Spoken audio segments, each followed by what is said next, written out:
mate. I will say this about investing. Everything you do learn is cumulative. What I learned at 20 is useful.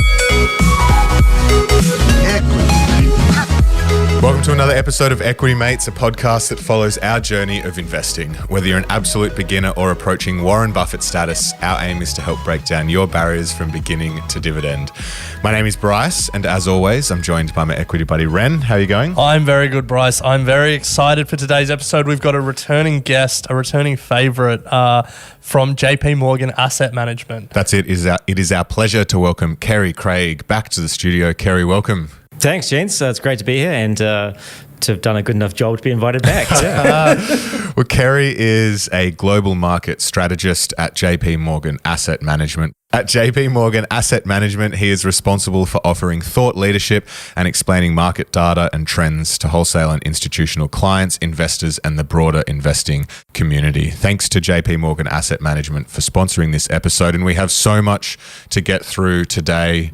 There's so much going on at a macro level. We cannot wait to get stuck in. So let's do it, Ren. Yeah, Kerry, and we're calling this episode Winter is Coming. And I guess that's both literally in the Northern Hemisphere, winter is coming, but also metaphorically, like the Game of Thrones inspiration, it feels like there's some tough times ahead. And so that's what we're going to unpack today. But before we do, for people who haven't listened to our last interview with you, can you just remind us what you do at JP Morgan Asset Management?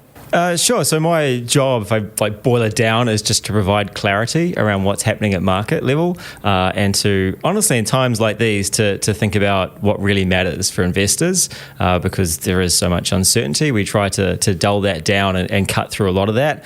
We tend to lean on this phrase, putting the pieces of the puzzle together so you can see the big picture. And that's really what it feels like at the moment. There is so many pieces going on that sometimes the picture of what you're actually trying to achieve investing can get lost. So just about providing clarity around the markets and I guess not necessarily reassuring people, but having them a better understanding that can help them make their own investment decisions.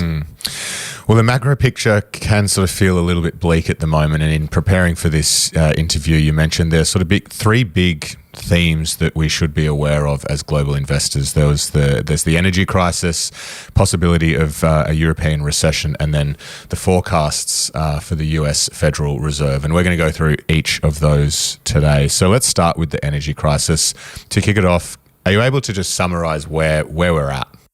Actually, when we look at the energy crisis, I mean, we're focusing on Europe, right? Because we're thinking about the impact of the Ukrainian war, what it's done to gas prices, the flow-on effect to oil prices. And in the last few weeks, that's changed, right? Oil prices have come down meaningfully.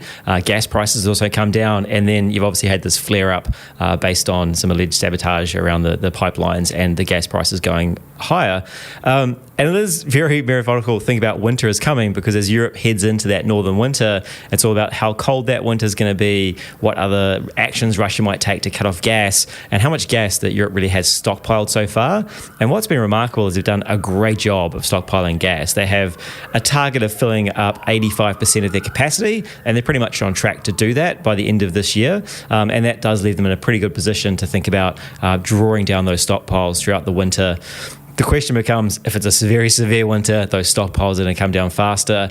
And then once they have run down and you're thinking about the spring in the Northern Hemisphere, how do they rebuild those? How are they going to go through either having voluntary cutbacks to people using gas in manufacturing, or are they going to have them enforced? And quite frankly, if you have enforced ones, companies aren't making things, you can't sell anything, and that dampens your economy. So all that does add up to a recession in Europe, but a relatively mild one. And I'd say that because you've seen this huge, well, not huge, but significant increase in fiscal support from governments at both the national and supranational level coming through. But those numbers are sort of anywhere between 3 and 6% of GDP if you look across different countries. And you compare that to the response during COVID, and that fiscal response was between 10 and 20% across different countries. So some way to go to offset that in terms of the complete impact it would have on the economy. But we do think of it as a cushion, so softening that blow to the economy. Getting it up in a recession, it's probably going to be a little bit milder than we had thought because of that fiscal response, but it so much does depend on that fiscal response. And there is still this huge uncertainty around what Russia's going to do and potential further cut-off of gas supply. So coming out the other side is just as important. A lot of people see the news about the potential European energy crisis, about the potential alleged sabotage of Nord Stream 1 and 2. But at JP Morgan Asset Management, a lot of what you do is take the news and then translate it to what it could mean for investors or for different asset classes around the world. And we've sort of seen some of what this energy crisis has done, I guess, like the first order effects. We've seen higher energy prices for consumers. We've seen, the UK cap energy price rises to sort of protect consumers in some ways. We've seen trouble for energy utilities. Uniper in Germany got nationalised, and there's a bit of trouble in that sector.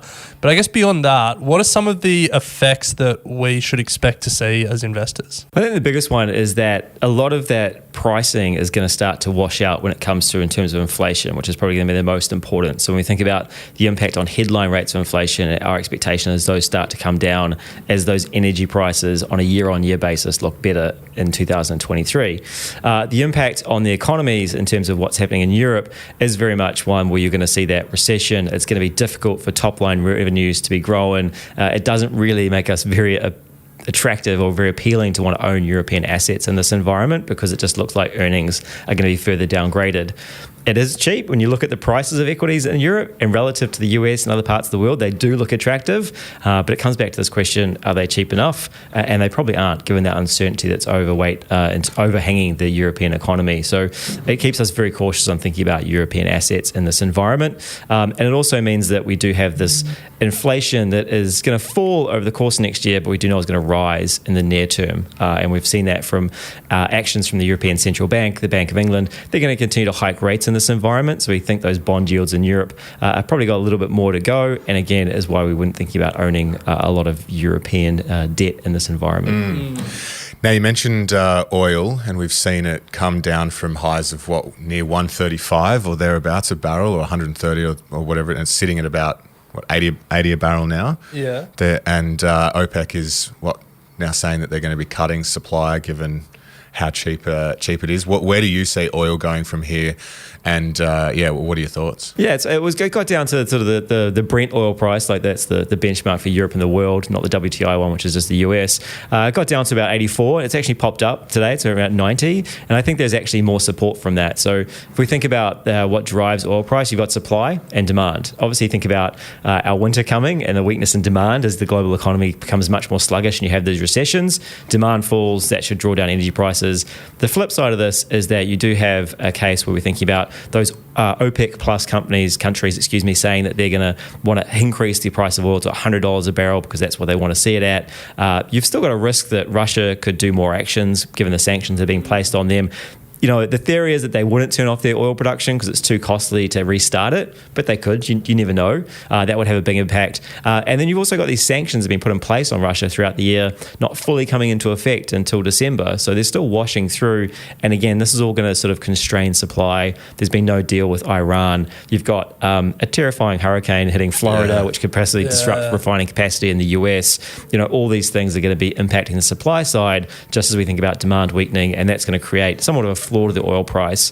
It's not going to see it surge back up. We don't think it's going to go back up to $127 a barrel, but it's likely to keep it supported. And actually, that's going to be quite good if we think about how well energy stocks have actually been performing. Yeah, I mean, quite good for energy stocks. The supernormal profits of the energy majors has been something to behold this year. It's been nice to see petrol prices come down a little bit. But I guess, the question is, if India and China keep buying Russian oil, that's one thing. If they stop, then they have to buy oil elsewhere. We've talked about natural gas. We've talked about oil. Probably one of the hottest energy topics, thematics in the equity mates community is nuclear. And there's a lot of talk about nuclear, first of all, because of the European energy crisis, but also because of the broader climate change and net zero debate. Do you think this European energy crisis changes the future of nuclear in any way? I think it has reopened that debate about whether we can say it's green and sustainable and it fits into this, not necessarily renewable, but something that's not creating as many carbon emissions as burning fossil fuels. And it could be used, given that there is already some capacity to generate nuclear energy in parts of the world, to create a stopgap until you actually meet those renewable energy targets in terms of the amount of time it takes to build all this infrastructure.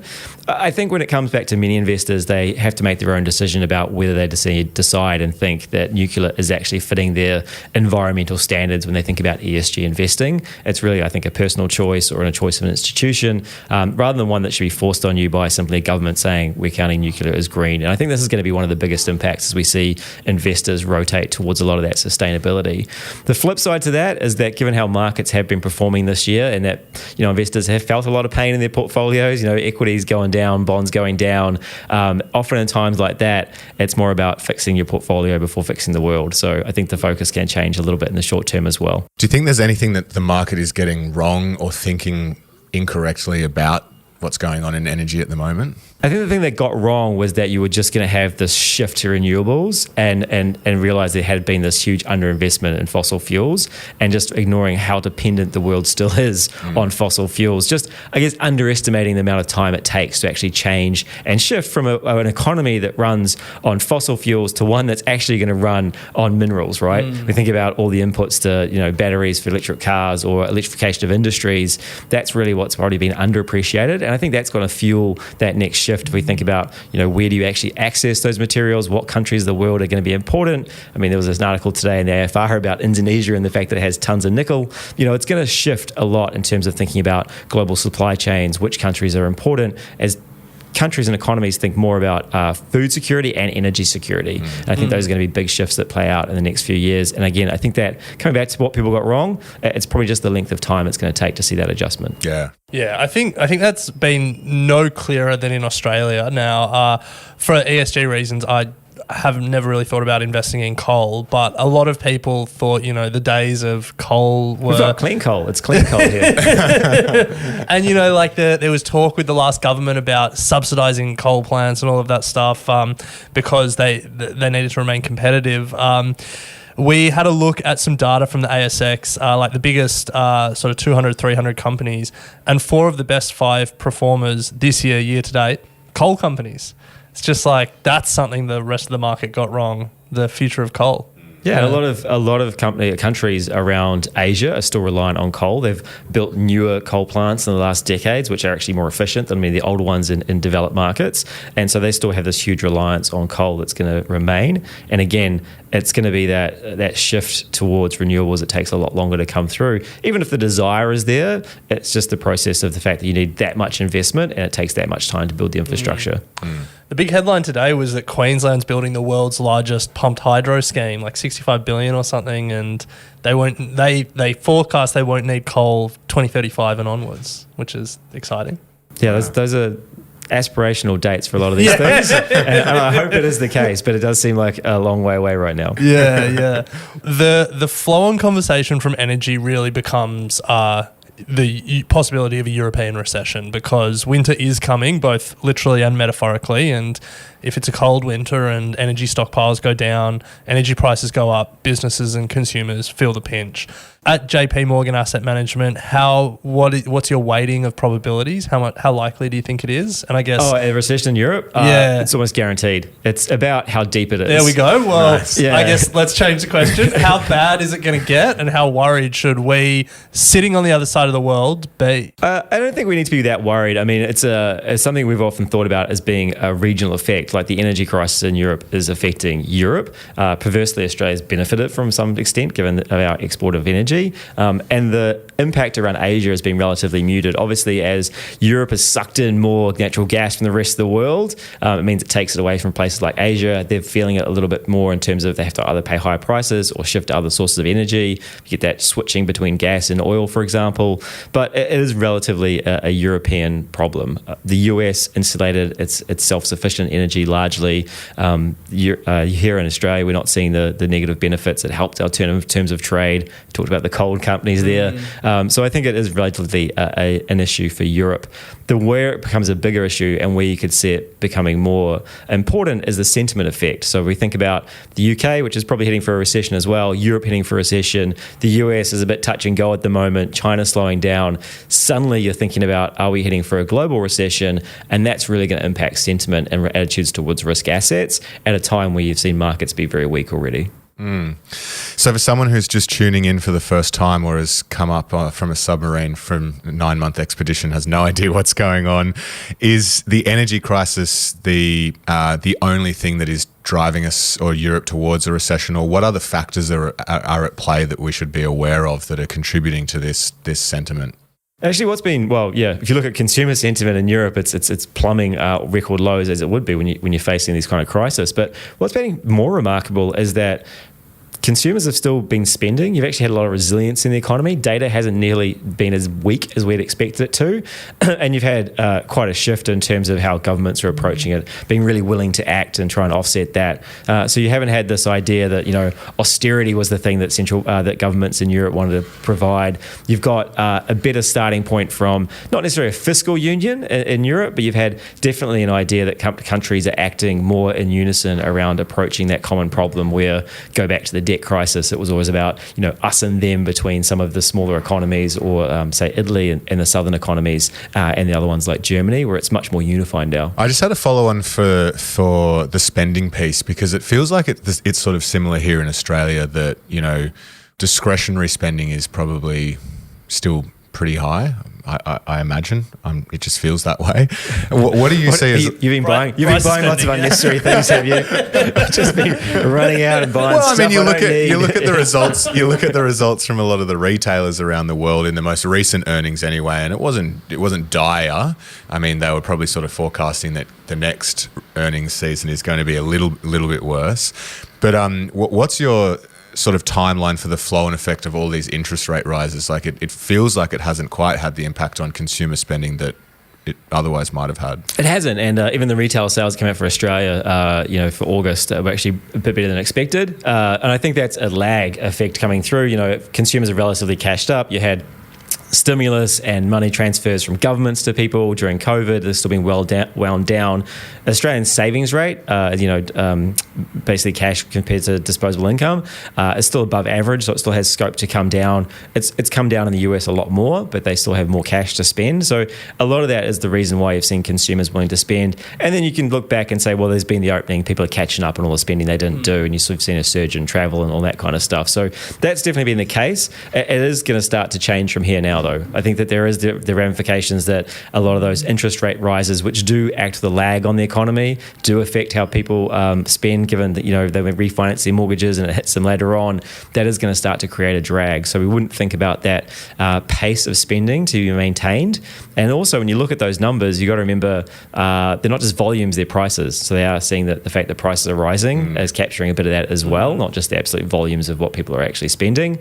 So we would think about that coming down. The flip side of that, and you mentioned corporate earnings, is that companies have shifted from this idea of having just-in-time inventory systems to just-in-case, right? So they have huge stockpiles of inventories. They have to get rid of them. And I think that's going to be something to watch out for in terms of the upcoming earnings season from a lot of those companies in the US around inventory levels. Are they going to start slashing prices to try and clear them? Again, would that be a disinflationary impulse? Potentially. But I think that weight around consumers and what they expect them to do and that forecast will be very important when we think about the upcoming earnings season and how that may feed into analyst expectations, which look a little bit high when we think about consensus for earnings around the world. Okay. Heading back to Europe and the European recession, we speak about Europe as a bloc these days, but it still is multiple different countries with multiple different economies. And previously you mentioned Italy, and they're obviously in the news because of a new government, but also a slow-moving debt crisis. I think $2.7 trillion in debt, 150% of GDP. Mario Draghi couldn't sort it out, and he was the former chair of the European Central Bank. I guess, how do you think about the Italian debt crisis and what that could mean for the rest of Europe? Well, I think the debt crisis in Europe is probably not the issue right now. The change in government and the shift to the right is probably a little bit more worrying. I think that the whole debt crisis thing has become less of an issue more broadly because you have had that shift towards, again, more of a fiscal, it's not a fiscal union, but more of an understanding of the fiscal ramifications of the blocs working together. I think what we can say as we look at the UK and what's happened is that in the last 2 years, everyone has been very happy when governments are willing to spend. Rack up debt, fine. Get us out of this hole we've been in, great. A lot of that supported markets during that period. And there was the idea that, governments could spend more freely because interest rates were low.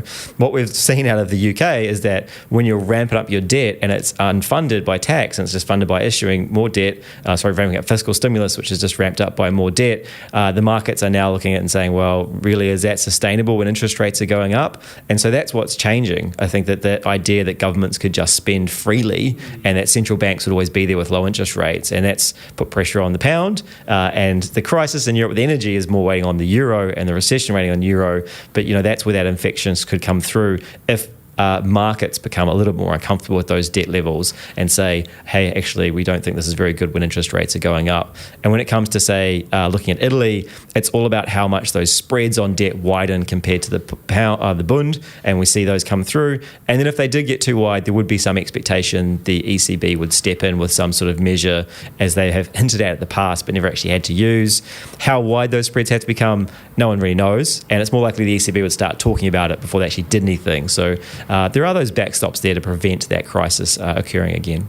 Okay, well, that's a glimmer of hope. Things are one point where things may not be as bad as it may first appear.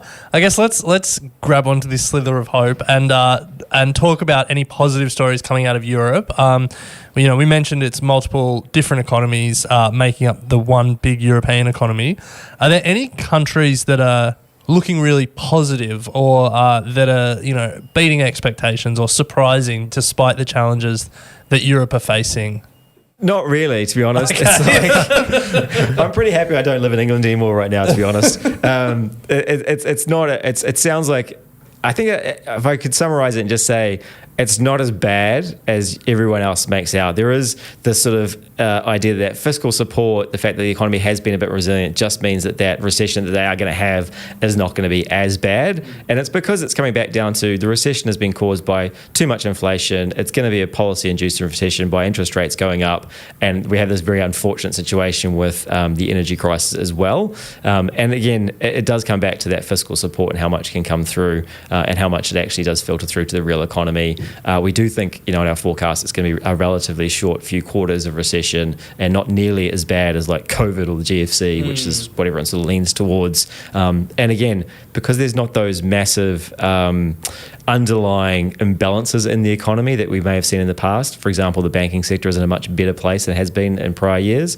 That allows us to think about the improvements you could see on the other side of the economy when it starts to come out, and a better functioning financial system, better flowing of credit, obviously helps markets get back up, helps the economy get back on its feet. So, Kerry, the pound is getting crunched and the US dollar is on an absolute tear. For new investors just joining the Equity Mates community, should we care? Is it something that matters for us sitting here in Australia?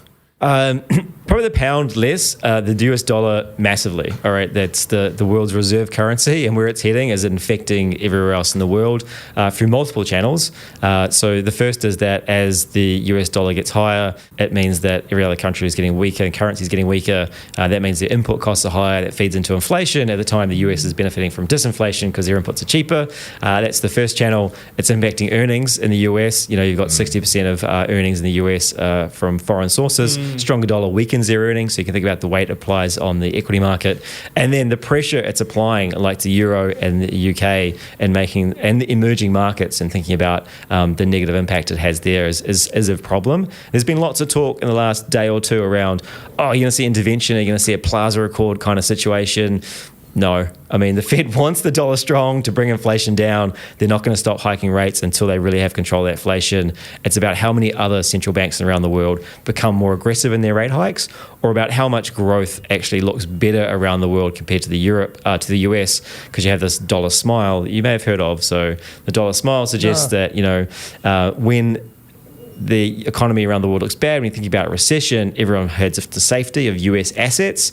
So you think about buying bonds, you think about buying the safety of the US dollar, and so the currency rises in times of really weakness. And then on the flip side, when everything's looking really good, money flows back to the US because equity markets are going up and you want to own the world's largest economy where everything's booming. And it's actually in the middle when you have mediocre growth in the US, when you have interest rates that are roughly the same as the rest of the world, and the rest of the world is growing, that you're thinking more around diversifying around the world. And so you're in the middle. There's a smile, So the smile. So we're at that sort of right-hand side of the dollar smile, if you want to put it that way, in terms of everyone's flying to the safety of the US dollar. That's what's really underpinning it at a time where you have interest rates moving higher as well. So we see little to get in the way of that dollar smile and to get in the way of that dollar strength at the moment.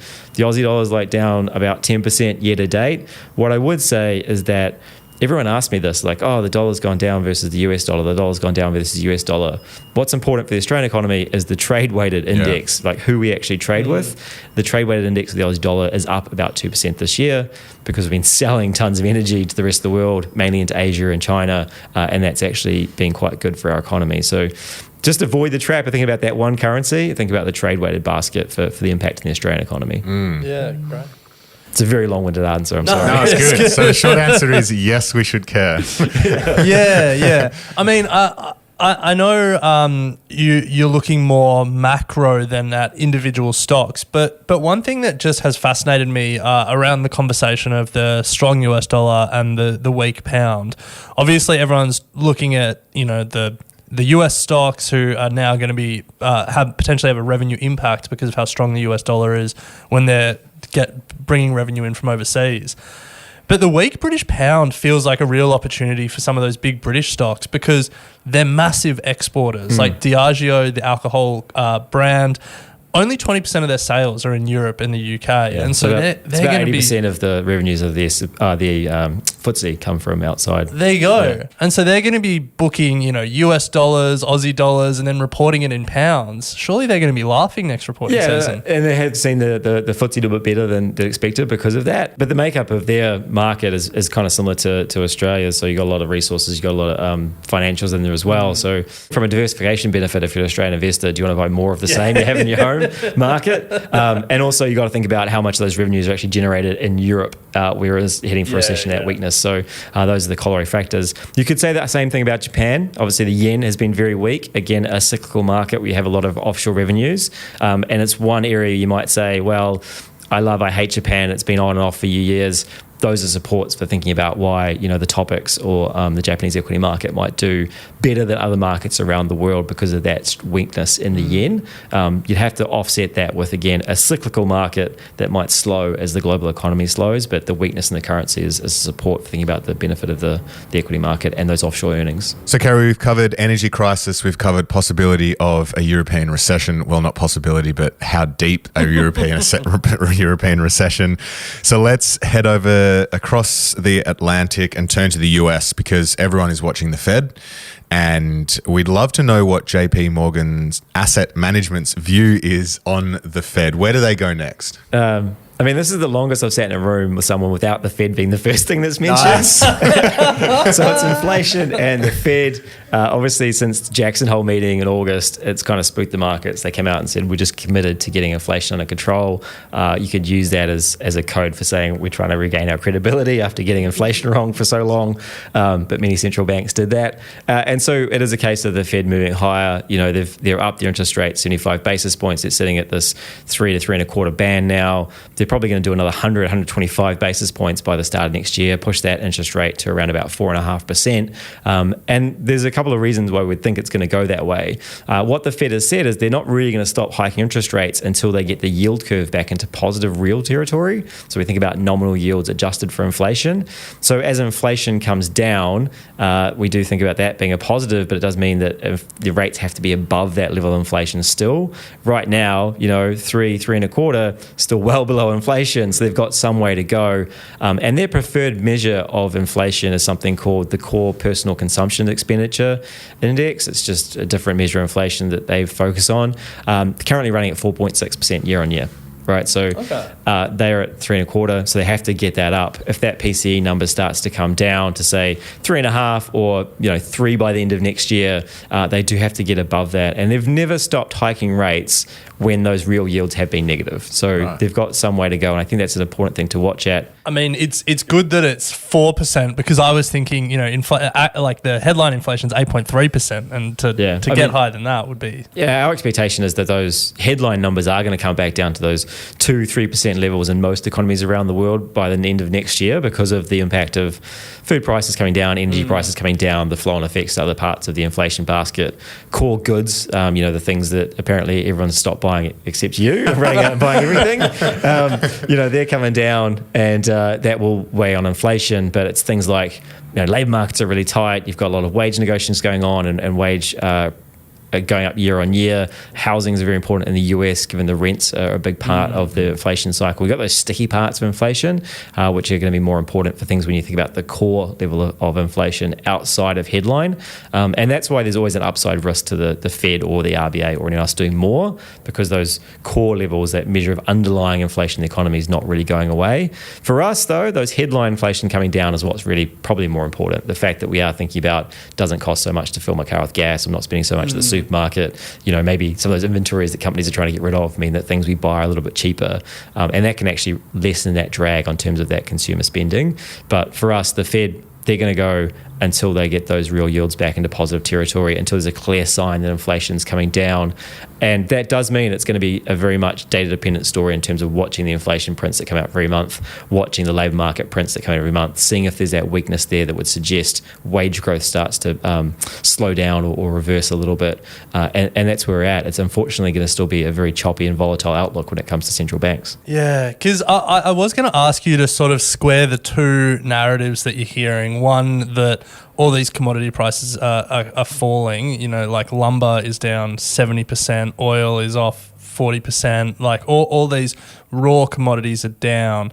But we're also hearing people say the Fed and other central banks are going to keep raising rates and be higher for longer. But I think you've explained it there with the labour market and the housing market being two key drivers. Is there anything else, or is it just those two markets? In the US, it's so shelter costs, which are rent and things related to the housing market, it's 30% of the inflation basket. So it's a big chunk, right? Yeah, okay. And then everything else, because the US is such a services-based economy, comes back to how much you're paying your workers. And you have seen, companies that have a lot of workers, tech companies and stuff like that, they're actually starting to retrench and, lay off workers because, it costs too much to hold them now. But more broadly, you've got a very tight labour market in the US. There's 2 jobs for every unemployed person at the moment. The participation rate is very low.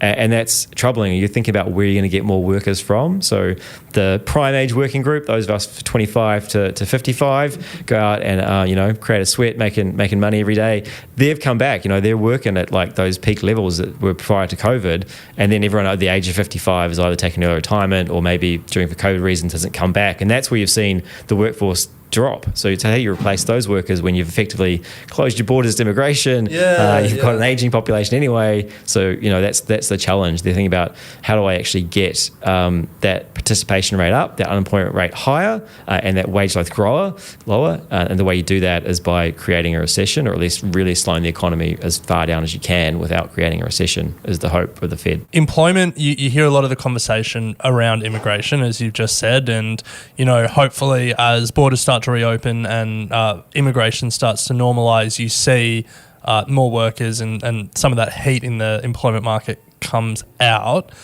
When it comes to housing, the conversation's a little bit more difficult, and unlike in Australia, most mortgages in America are fixed, and so everyone who fixed their mortgage at the start of this year has like a 2 or 3% interest rate, and if they were to sell and buy another house, they would be getting a 7% interest rate now, and if the Fed keeps hiking it, it might even go higher than that, which feels like a structural problem for the US housing market. So how are you guys, if housing is one of those key markets that we've got to watch, how are you guys seeing it at JP Morgan Asset Management? It's a structural problem. You've hit it on the head there. And I imagine there's lots of smug people in the US who are like, I fixed my mortgage at 2%. But they can't move now. They're locked in. Damn it. If you have more kids, they're sharing rooms because we're not moving. There's no flipping houses. So yeah, you got to wonder about the transmission of higher rates into the economy. Like, so in here, it's people refix every 2 years. So, you have that sort of lagged effect on the economy. As rates go up, you're going to have to impact. Over there, it's not so much. When we look at the housing market, you have seen activity slow. So housing starts are coming down, kind of makes sense. The problem is there that you have a structural impediment in terms of there's just been a bigger population growth, more household formations, people getting married, having families, than there has been in housing growth in terms of the actual stock of houses. So you've got more supply than you have demand.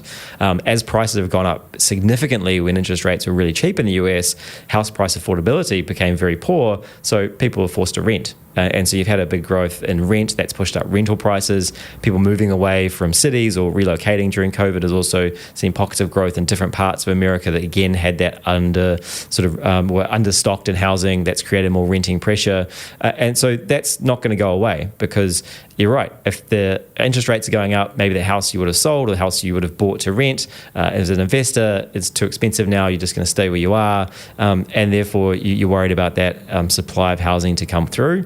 So that's why rent becomes a much more slower moving part of the inflation basket. So we think about those things that can react very quickly to prices. So energy, obviously, things like clothing, because you can have sales. Rents are a very slow moving part of the inflation basket, and that's why it takes a little bit longer for them to come down. That's why they're called stickier, and that's why it'll take longer for them to run off. But we are seeing that slowing in the housing market. Prices are coming down, stocks are rising a little bit, and that has spooked people thinking around subprime crisis. But lending is happening at a higher rate. So they have FICO scores in the US. Those FICO scores the banks are lending to are higher. We're actually not seeing any too many massive declines in prices, and there's a very important indicator you can look at called months of supply, and typically when months of supply hits over 6 of new and existing houses, that's when you see year-on-year prices start to move negative. Months of supply is around about 3 at the moment, and so it's not really in those alarming territories, so we don't have too much worry about the housing market in the US. You're probably much more worried about the housing market in China at this point. Well, what about the housing market in Australia? What's JP Morgan Asset Management's view on the hottest asset class domestically? Well, I'm sure that everyone else's prices is falling except mine. No, unfortunately not. So yeah, you can look at the cycles of housing through the last 5 years. I mean, 2017, house prices fell 10, 11%. It's going to be worse than that. I'm a great barometer of this because I bought my first house in 2017 when I moved to Australia at the peak, and it fell. And we just bought a house earlier this year at the peak, and now it's fallen. So I'm probably the worst person to ask about let the us housing know market. when you move again. Yeah, basically. When's the peak when I buy a house? But so it's going to fall more than that. I mean, it's going to come down between 15, maybe 20%, and it's going to seem painful to those prior drawdowns we have seen. But it's coming from very high prices as the first starting point. And again, a lot of the lending that's happening by banks has been a higher quality. So again, it's going to create a drag on the economy in terms of the housing market activity. It could hit some of the banks in terms of their activity for lending. But again, it's probably not going to be systemic in terms of worried about the more broader financial situation. And the other thing is that you can look at these numbers that say, well, higher interest rates are a problem, but there's huge amounts of money in offsets accounts and all these kind of things. But what's really going to change the housing market is that all those prior cycles when the house prices have fallen, it doesn't start to turn until the RBA cuts rates. It doesn't really start to change until the RBA really starts to loosen up rates. And so there's no expectation of the RBA cutting rates next year. So we could be in this sort of prolonged downward cycle. 2017, it was close to 2 years which house prices came down over. So we could be in this sort of downward trend in houses for the next sort of 18, 24 months again. But it depends. I mean, could fall into a massive recession. RBA could cut rates and we're all back on buying houses for cheap. Interesting. Well, love to hear that we've got some time on our side, Ren. We're not in the housing, we're not in the property market, No. but maybe we're coming close. I don't know. So, Kerry, winter is coming, literally and figuratively. There's a lot of reasons to be worried about there, but the job of an investor, be they a professional at JP Morgan Asset Management or a retail investor like Bryce and I, is to remain positive. Investing is literally deferring consumption today in the hope that you'll be able to consume more in the future, and look for opportunities. So in this context where there's a lot of reasons that you could be worried, where winter is coming, where are JP Morgan Asset Management seeing opportunities? I mean, it's a tough environment to say there's lots of positive opportunities out there. But for some reason I was, you heard of Foo Fighters? Yeah. So they got a song called Times Like These. I'm not going to sing it, but Times Like These we learn to love again. So it's times like these we learn to love the bond market a little bit more. And so it has been troubling given the most recent weeks. We've seen this massive surge in yields and prices fall. And you're thinking, well, I don't really want to own bonds because that would be a lot of capital loss. Prices are falling as yields rise. But when we look at the world, we think about companies' revenues being squeezed, input prices going up, earnings expectations being a little bit high, valuations falling on equities, and not really providing a cushion to further earnings downgrades. It does really keep us very much underweight on the equity market in the short term. We wouldn't be thinking about huge potential there. What we do like a little bit more, obviously, is the bond market, because you've had this huge run up in yields, and as the global economy falls, and as you think more around growth rather than inflation becoming the problem, it is going to mean that yields should fall and that you will see price rises in bonds and a better risk-adjusted returns from owning bonds in this environment. And that, again, feeds into this idea that if you're looking at your portfolio, you want to make sure you have adequate resilience to these shocks that are out there, to wrap up well from that cold in the winter that's going to come. And you want to make sure that you have a high quality in your portfolio. So that does mean thinking about investment grade credit, probably leaning away from the riskier parts of the credit market, such as high yield at the moment, because they're not really pricing in a recession that could come. And thinking if you are in your equity portfolios, I mean, being underweight just means you don't own as many as you normally would, doesn't mean you don't own any. Thinking about the quality of those earnings. There's been a big debate around, doesn't growth stocks do really well when, things are going down? They have, earnings that deliver. Problem is that those growth stocks are very sensitive to those bond yields, and those yields have risen. We've seen those growth stocks come down. So it keeps us very neutral in thinking about growth versus value, and thinking much more about a quality bias. And that applies across sectors. One of the weirdest things at the moment is that as we're thinking about slowing growth, it's not been those defensive sectors that have been doing well. It's been the more cyclical ones like energy. So it's hard to say that things are behaving as they should in this environment. There's greater dispersion across stocks. So it's better to be a stock picker across the market rather than thinking out, I'm just going to own this one sector based on historical movements and what I think is going to play out. So it is a case of being a little bit more cautious or resilient in terms of how you approach the market at the moment, given there's a lot of uncertainty out there, given there's this idea that we are going to have very sluggish growth. We could see that recession in the US, that we could see central banks tighten interest rates much more, and just to be patient, I think, in terms of things get a lot cheaper. Just be patient about rushing back in and picking up things you think are going to be cheap, and just really ask yourself the question, are they cheap enough? And Kerry, one final question as we wrap up. Bryce and I are long-term investors here, and there's a lot of reasons to be concerned in the short term, but I guess time and time again, the stock market, a lot of asset classes in general climb that wall of worry. So, final question. Will the Australian stock market be higher in 20 years than it is today? Yeah, I mean, I can see how I did paint a rather dour picture of the world. I mean, it is a case of thinking about the roller coaster that has been on the course of this year, that, it does feel like we're on one of those downward spirals in a roller coaster. But, on the other side of that, you get the ups, right?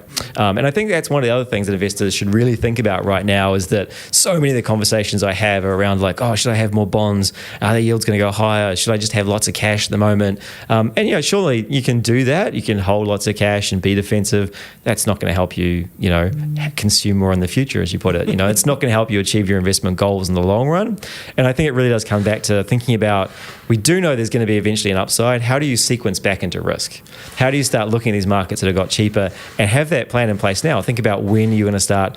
Is it going to be credit? You're going to move back into high yield? Is it going to be those growthier parts of the market that do have those better earnings? Because it feeds into all those secular trends that don't really relate to the cycle. You can think about robotics, AI, cloud computing, the fact that, we have all these digital transformations that affect us every day in our life, and we adopt technology so much faster than we have in the past. All those things are going to continue to play out over the next 10 or 20 years. They provide opportunities. And then, as we talked about earlier, obviously you've got the whole story around renewables, the massive amount there's investments there. Those secular themes are still very present. And as those companies become cheaper, you can start thinking about, are they going to be an allocation? And your time horizon matters there, because you realize maybe they're going to slip in the next few months, but they're going to pay off in the long run. So it's a good time to, again, approach those secular themes that you might think about in your portfolio that you want to achieve, and think about those long run goals, because valuations matters so much in equities. So if you pay something for the stock market now, say 7 times forward earnings on a PE, over 1 year, it doesn't matter because it's the cash flows, the companies, it's the earnings that matter. Over 5 years, 10 years, it matters. If you pay 14 times PE, you're going to get a much bigger return. And it's the same in the bond market. If you're buying a bond that has a yield of 1%, your return is pitiful. If you're buying a bond that has a yield of 4%, your returns will be much, much better in the long run. So those prices are really much something that for the long-term investor has become much more attractive. And again, we publish something called our long-term capital markets, which is asset returns over the next 10 to 15 years. We cut those off every year at the 30th of September. It's our start point. Because of where markets are at the 30th of September this year, it's going to have a pretty positive impact on what we think those returns are going to deliver over the coming decades. Nice. Have to get our hands on that report. Is that public? Yeah, we publish it every year. It's going to come out on here in Australia on the 7th of November, and we'll be doing a release late. But it's the long-term view of markets, but it has some great thematics in there as well that we look at. So not only do we go through all the different asset classes and what's affecting them, so equities, bonds, private markets as well, thinking about alternatives. It's also a macro view in the long run, and we build in some thematics around what's changing. So deglobalization is going to be a big one that affects it, moving towards a 10 billion population planet, thinking about just active versus passive and what that means. There's a big case for being much more active these days. So there's some really good thematics about what we think is going to impact markets. Well, I feel like we're going to be getting you back on at some point to talk about that, and we'll juxtapose the not the negativity, but the risk of the moment with the hopefulness of the 10 20 year outlook. So it's there's a big opportunity being created, especially in the bond market in more recent times, and I think that time horizon is so important for thinking about your allocation right now. Because personally, I have an allocation where I don't look at what I own on a daily basis. Yeah. I just have that horizon that says I'm going to worry about it in 5 years, or if it's investing in my kids, I'll worry about it in 10 years. So I think that horizon is hugely important when we look at how markets are behaving lately. Yeah. Nice one. Well, Kerry, we definitely will have you back on, that is for sure. And we love you coming in and helping us unpack all that's going on at a macro level. It's fascinating chatting with you. So thank you to JP Morgan Asset Management for supporting the episode as well. And we very much look forward to catching up again. So thank you very much. Thanks very much for having me on. Thanks, Kerry. Equity Mates Investing Podcast is a product of Equity Mates Media. All information in this podcast is for education and entertainment purposes only. Equity Mates gives listeners access to information and educational content provided by a range of financial service professionals. It is not intended as a substitute for professional finance, legal, or tax advice. The hosts of Equity Mates Investing Podcast are not financial professionals and are not aware of your personal financial circumstances. Equity Mates Media does not operate under an Australian Financial Services licence and relies on the exemption available under the Corporations Act 2001 in respect of any information or advice given. Before making any financial decisions, you should read the product disclosure statement and, if necessary, consult a licensed financial professional. Do not take financial advice from a podcast or video. For more information, head to the disclaimer page on the Equity Mates website, where you can find ASIC resources and find a registered financial professional near you. In the spirit of reconciliation, Equity Mates Media and the hosts of Equity Mates Investing Podcast acknowledge the traditional custodians of country throughout Australia and their connections to land, sea and community. We pay our respects to their elders, past and present, and extend that respect to all Aboriginal and Torres Strait Islander people today.